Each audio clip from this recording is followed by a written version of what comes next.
Hello అండి, welcome back to our channel. ఇంకో మంచి వీడియోతో మళ్ళీ మీ ఫోన్లోకి అయితే వచ్చేసాను.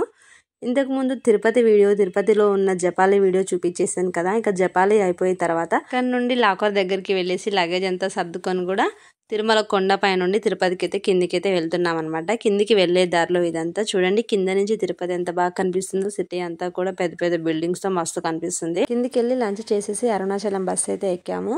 ఇక నాన్ స్టాప్ అనమాట, direct Tirupati to Arunachalam bus ఎక్కాము. 5 hours పట్టింది మాకు. ఈవినింగ్ 5కి ఎక్కితే నైట్ 11కి అయితే దిగామన్నమాట.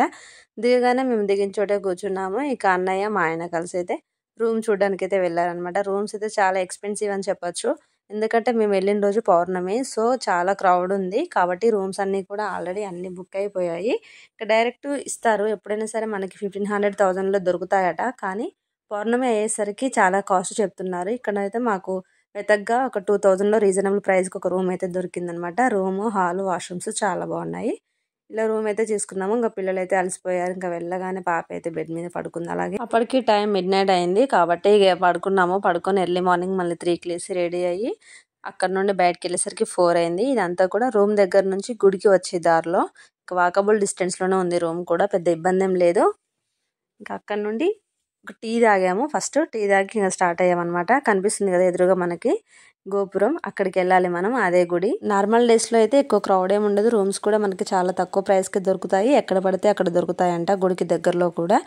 కాకపోతే మేము వచ్చిన రోజు ఏంటంటే పౌర్ణమి కలిసి వచ్చింది మాకు. పౌర్ణమి కాబట్టి చాలా క్రౌడ్ ఉన్నారు. ఇంకా రూమ్స్ కూడా అన్ని 3500, 4000 అలా చెప్తున్నారు అనమాట. మాకైతే ఇక మా వాళ్ళు చాలా కష్టపడి వెతగ్గా ఒక ఆటో డ్రైవర్ అయితే చూపించాడనమాట. డే టైంలో వచ్చి ఓన్లీ దర్శనం చేసుకొని వెళ్ళిపోతాం అనుకున్నప్పుడు మనకి ఇలా కౌంటర్స్ లాగా ఉన్నాయన్నమాట. ఇక్కడ ఉన్నాయి కదా ఇలా చెప్పుల కౌంటర్, లగేజ్ కౌంటర్ అని. అక్కడ లగేజ్, చెప్పులు అవన్నీ పెట్టుకొని కూడా డైరెక్ట్ వెళ్ళి దర్శనం చేసుకొని రావచ్చు. మేము వచ్చింది మిడ్నైట్, మాకు రూమ్ కావాలి, రెడీ అయ్యి వెళ్ళాలి, మళ్ళీ రెస్ట్ తీసుకోవాలి కదా 2-3 hours అయినా అనుకొని రూమ్ అయితే తీసుకున్నాము. నార్మల్గా దర్శనం చేసుకొని వెళ్ళిపోతాం అనుకున్న వాళ్ళకైతే రూమ్, ఒకవేళ అక్కడ మీకు రూమ్ అవసరం లేదు వెంటనే వెళ్ళిపోతాం కదా అనుకున్నప్పుడు అలా కౌంటర్స్ అయితే ఉంటాయి. లగేజ్ కౌంటర్, చెప్పుల కౌంటర్ అక్కడ పెట్టేసి దర్శనానికి అయితే వెళ్ళిపోవచ్చు. ఇదంతా కూడా గుడి ఎదురుగా అనమాట. గిరి ప్రదర్శన చేయాల్సింది మనం ఇక్కడ నుండి స్టార్ట్ చేయాల్సింది. గోపురం ముందు నిల్చొని మొక్కుకొని ఇక్కడ నుంచి గిరి ప్రదక్షిణ స్టార్ట్ చేసాము. అంతకన్నా ముందే ఏంటంటే గోపురం ముందు దీపం పెట్టాలి. దీపం కాకపోతే అన్ని గుళ్ళలాగా ఒత్తులతో పెట్టకుండా ఇక్కడ పెద్దగా ఒకటే అఖండ దీపం లాగా ఉంటుందన్నమాట. అందులోనే మనం తీసుకుపోయిన హారతి కర్పూర బిళ్ళలు ఉంటాయి కదా, అవి వేసి మొక్కుకోవడమే అనమాట. అలా వేసి మేము కూడా మొక్కుకున్నాము. ఇక మొక్కుకొని ఇక్కడ నుండి లెఫ్ట్ రూట్ సైడ్ నుండి అయితే స్టార్ట్ చేయాలన్నమాట ప్రదర్శన. ఇలా లెఫ్ట్ సైడ్ నుంచి మొత్తం నడుచుకుంటూ పోయి మళ్ళీ ఆ గుడి వెనకాల నుంచి మనం అట్లా చుట్టూ తిరిగి వస్తాము. మొత్తం కూడా కొండలు ఉంటాయి గుడి చుట్టూ. మనం ఆ కొండ చుట్టూ మొత్తం తిరిగి మళ్ళీ స్వామివారి దర్శనానికి ఇక్కడికే రావాల్సి ఉంటుంది. మనకు అక్కడ నడుస్తుంటే అర్థమైపోతుంది మనం ఎక్కడి నుంచి నడిచొచ్చాము అనేసి. ఇక మేము గిరి ప్రదర్శన స్టార్ట్ చేయగానే ఒక ముని అయితే ఇక్కడ కనిపించారు. ఇక వారికి కొంచెం కానుక వేసి వాళ్ళతో బొట్టు పెట్టించుకొని ఇక్కడ నుంచి గిరి ప్రదర్శన స్టార్ట్ చేద్దామని ఇంకా ఒకరి తర్వాత ఒకరి మీద ఇలా బొట్టు పెట్టించుకున్నాము. ఏదైనా సరే గుడి దగ్గరికి వెళ్ళినప్పుడు మనకి ఎదురుగా ఎవరైనా వాళ్ళ రూపంలో కనిపిస్తూ ఉంటారు కదా, అలా మాకు ఈ ముని రూపంలో అయితే మాకు శివుడే కనిపించినట్టు అనిపించింది. అందుకని తన దగ్గరికి వెళ్ళి కానుక వేసి బొట్టు పెట్టించుకొని గిరి ప్రదర్శన అయితే హ్యాపీగా స్టార్ట్ చేసేసాము. ఇక ఇక్కడ స్టార్ట్ అనమాట. ఇక ఇక్కడ నుంచి పబ్లిక్ అంతా నడుస్తున్నారు కదా, వీళ్ళంతా కూడా ప్రదర్శనకి అనమాట నడిచేది. ఇక్కడ నుంచి అందరు నడుచుకుంటూ వెళ్ళిపోవాలి. మాకన్నా ముందు నుంచి కూడా నడుస్తున్నారు, అంటే ఎప్పుడైనా నడవచ్చు కదా. అట్లా నైట్ 12, 1, 2 ఏ టైం అనేది లేదు, ఎప్పుడు ఎవరికి వీళ్ళని బట్టి వాళ్ళైతే నడుస్తున్నారు. ఇంకా మేమైతే 4కి అయితే స్టార్ట్ చేసేసాము. ఇంకా వెళ్తుంటే ఇలా షాపింగ్ కాంప్లెక్స్లు, చిన్న చిన్న దుకాణాలు అన్నీ ఉంటాయి. ఇవన్నీ చూసుకుంటూ నడుచుకుంటూ వెళ్తే మనకు టైం పాస్ అవుతుంది. వాక్ స్టార్ట్ చేసిన 10 minutesకే మాకైతే వర్షం అయితే వచ్చేసింది. ఈ వర్షంలో నడవగలుగుతామా, బట్టలు తడిస్తే నడవలేము కదా ఎక్కువ దూరం అని అయితే అనుకున్నాము. ఒక షాప్ దగ్గర షట్టర్ ముందు అయితే నిల్చున్నాం అనమాట. ఒక 10-15 నిమిషాలు నిల్చున్న తర్వాతకి వాన అయితే ఆగిపోయింది. ఒక 15 నిమిషాలకు ఆగిపోయింది. తర్వాత మళ్ళీ స్టార్ట్ చేసాము. ఇక్కడ చూస్తున్నారు కదా, ఇది ఒక గుడి అనమాట. ఇక మనకు దారి పొడుగున 14 kilometers ఇలాగే గుళ్ళు ఉంటాయి. ఇక గుళ్ళు దర్శనాలు చేసుకుంటే చేసుకోవచ్చు, లేదు అన్ని గుళ్ళకి లోపలికి వెళ్ళి వస్తే లేట్ అవుతుంది కదా అనుకుంటే బయట నిల్చొని మొక్కుకుంటూ హారతి కర్పూర బిళ్ళలు ఉంటాయి కదా, ప్రతి గుడి ముందు ఇలానే ఉంటాయి అనమాట. ఇక్కడ అఖండ దీపం లాగా అందులో హారతి కర్పూర బిళ్ళలు వేసి మొక్కుకొని వెళ్ళిపోయినా సరిపోతుంది. ఎందుకంటే ప్రతి గుళ్ళోకి లోపలికి వెళ్ళి దర్శనం చేసుకొని రావాలి అంటే చాలా టైం పట్టిద్ది. ఎందుకంటే మనం తిరగాల్సింది 14 kilometers కాబట్టి. ఫస్ట్ కాబట్టి కొంచెం ఎగ్జైటెడ్గా ఉంటుంది కదా, ఎన్ని గుళ్ళు కనిపిస్తే అన్ని గుళ్ళకైతే పోయాము.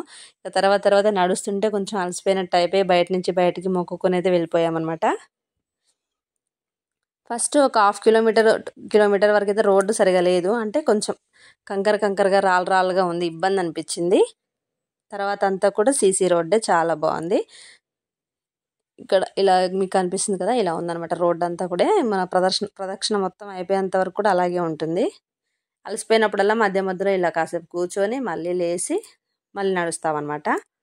ఇక్కడ కనిపించే పువ్వులు ఇవేంటో మీకు తెలిస్తే కామెంట్ బాక్స్లో కామెంట్ చేయండి. నాకు అవి చూడగానే ఎక్కడో చూసినట్టు అనిపించిందిలే కానీ వాటి పేరైతే ఐడియా రావట్లేదు, అందుకనేది మిమ్మల్ని అడుగుతున్నాను. మీకు తెలిస్తే కామెంట్ చేయండి. ఇక్కడ ఒక అమ్మవారు అయితే ఉన్నారనమాట. ఇక్కడ నిమ్మకాయలు ఇవన్నీ కూడా అమ్మవారికి ఇష్టమని అక్కడ గుచ్చుతున్నారు నిమ్మకాయలు. ఇంకా బయట నుండి ఇలా దర్శనం చేసుకొని ఇక్కడ నుంచి మళ్ళీ కదిలాము. అంత క్రౌడ్లో మళ్ళీ మనం ఇక్కడ గుళ్ళోకి లోపలికి వెళ్ళి రావాలి అంటే మనకి ఇక్కడే 1 అవర్ అయిపోతుంది. అందుకే బయట నుండి బయటకి ఇలా దర్శనాలు చేసుకుంటూ ముందుకైతే వెళ్ళిపోవాల్సిందే. కూర్చున్నాక లేచి నడిస్తే కాళ్ళని నొప్పులు అయ్యి అలసిపోయినట్టు అనిపిస్తుంది. అసలు నాకు తెలిసి ఆగకుండా అలా నడవడమే బెటర్ అనిపిస్తుంది. అప్పుడైతేనే అసలు నడిచినట్టు అనిపించదు. వన్స్ కూర్చున్నాం అనుకోండి మళ్ళీ లేచేసరికి కాళ్ళని నొప్పులు అయితే నడవాలంటే అలసిపోయినట్టు అవుతుంది. ఇక్కడ నిత్యానంద స్వామివారు అవతరించిన స్థలం అని కొంచెం ఒక సగం దూరం నడిచాక ఉంటుందన్నమాట. ఇక్కడైతే అన్నదానం జరుగుతుంది. అందరూ వెళ్ళి అన్నం కూడా తింటున్నారు. మనకి ఎక్కడికి వెళ్ళినా సరే అన్నానికైతే డోకా ఉండదు. తిరుపతిలో ఎలా అయితే మనకి అన్నప్రసాదం దొరుకుతుందో అరుణాచలంలో కూడా అంతే. నడుస్తుంటే అక్కడక్కడ ప్రసాదాలు ఇలా అన్నదానం ఇలా జరుగుతూ ఉంటాయి. అప్పుడు టైం మార్నింగ్ 8 అట్లా కావచ్చు, ఏదో టిఫిన్ లాగైతే పెడుతున్నారు, కానీ మాకు ఆకలి అనిపించట్లేదు. కాకపోతే దేవుడి ప్రసాదం కళ్ళకి కనిపించింది, వదిలేసుకోవద్దని కొంచెం పెట్టుకురా అని చెప్పాము మమ్మీకి.